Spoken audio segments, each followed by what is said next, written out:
As Randy had indicated, these are our BRSU school goals. Some of them are going to be tied to CIP goals, which are a requirement that the AOE has for us to access federal dollars. So I'll start with the larger organization, and then I will be followed up by my building level colleagues, and they'll give an overview of their goals that are somewhat connected or may not be connected because they may have elected to go a different route.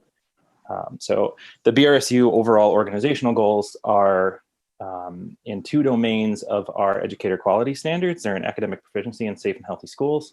And the bullets that you see below are kind of the sum, or the parts to the sum of academic proficiency and the parts to the sum of safe and healthy schools.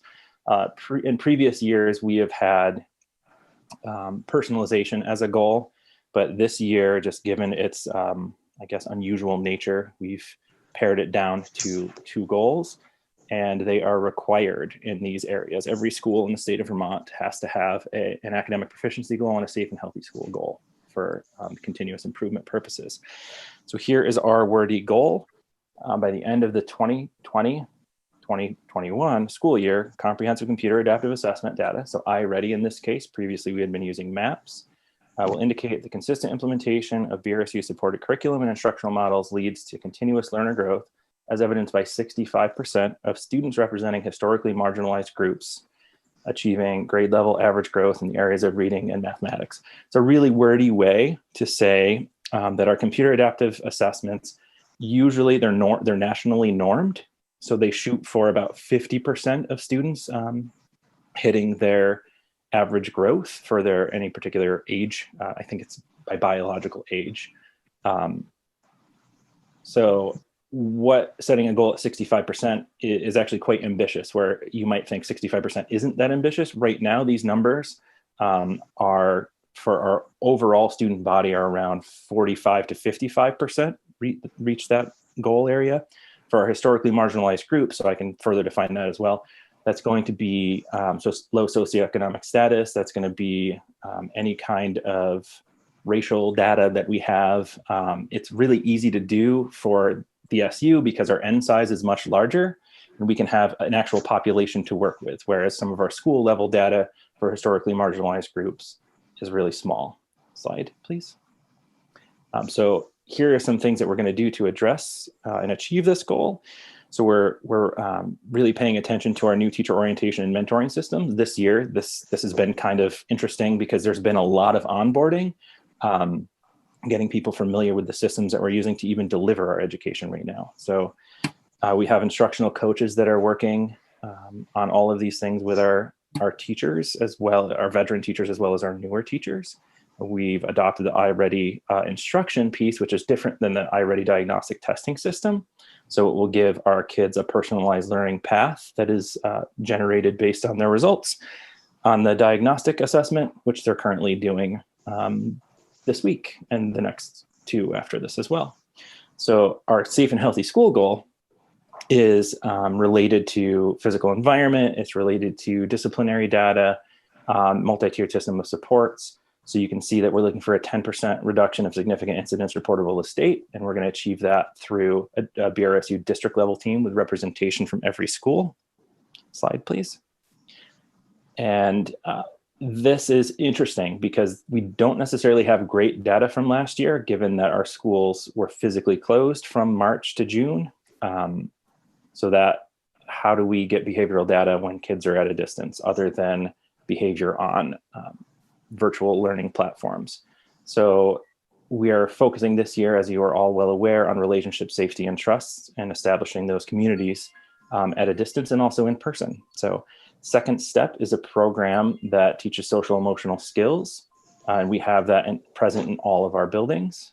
The SEL stands for social emotional learning, and PBIS is positive behavioral interventions and supports. Teams in every building, a representative of which would be on a larger BRSU team. We're going to take a look at a deep dive into the overall PBIS data that we collect as an organization for all 6 of our schools. Responsive classroom is something that is present in our buildings, as well as developmental design, I know, is a goal area for a lot of our middle school principals. And we are also, as you are all aware, we're really focused on equity this year and understanding how to meet the needs of all of our students.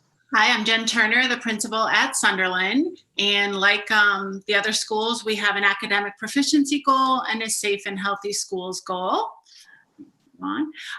Some of the other principals have talked about this, but I found that the process that we went through to really get to these goals was really powerful.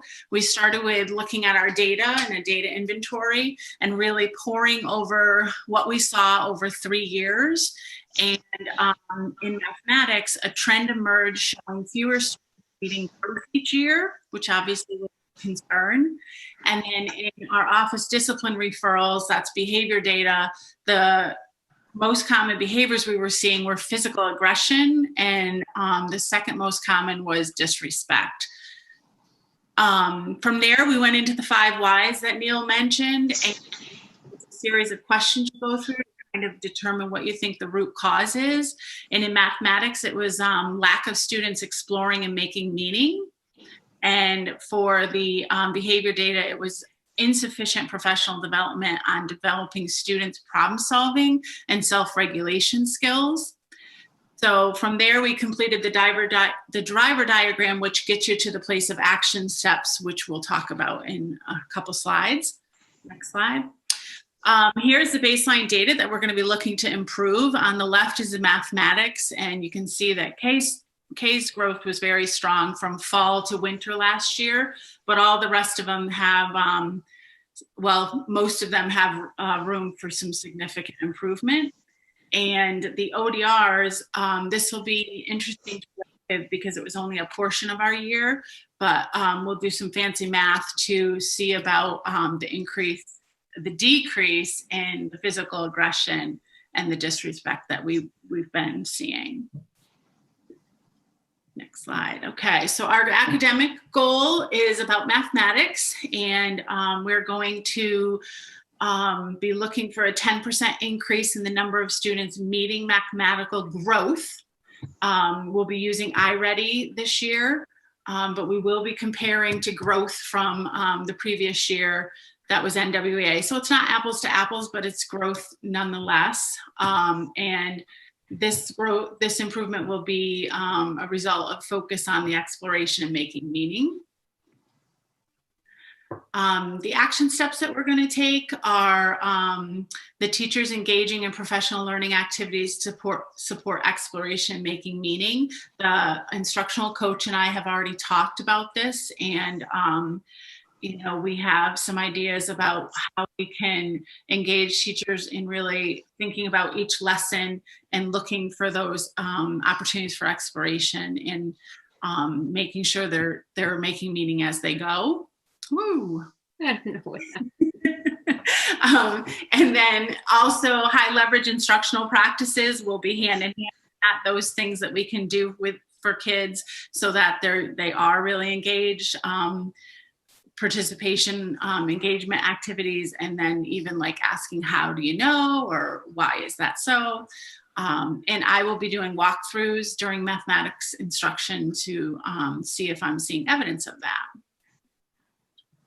Next slide. And so our safe and healthy schools goal is that 10% decrease in the referrals that are physical aggression and disrespect.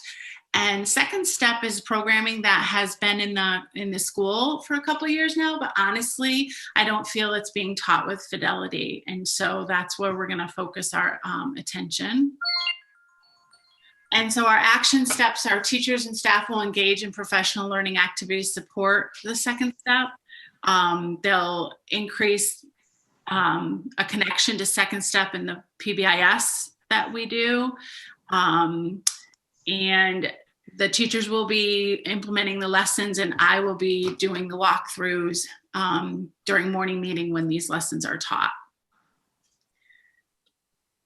And all of these, or both of these connect to several of the ends policies. Obviously, there's a need for students to demonstrate competency in mathematics, but the respect for individual differences, inclination to work with others for the common good, and responsibility for making a positive contribution connects to our behavior goals.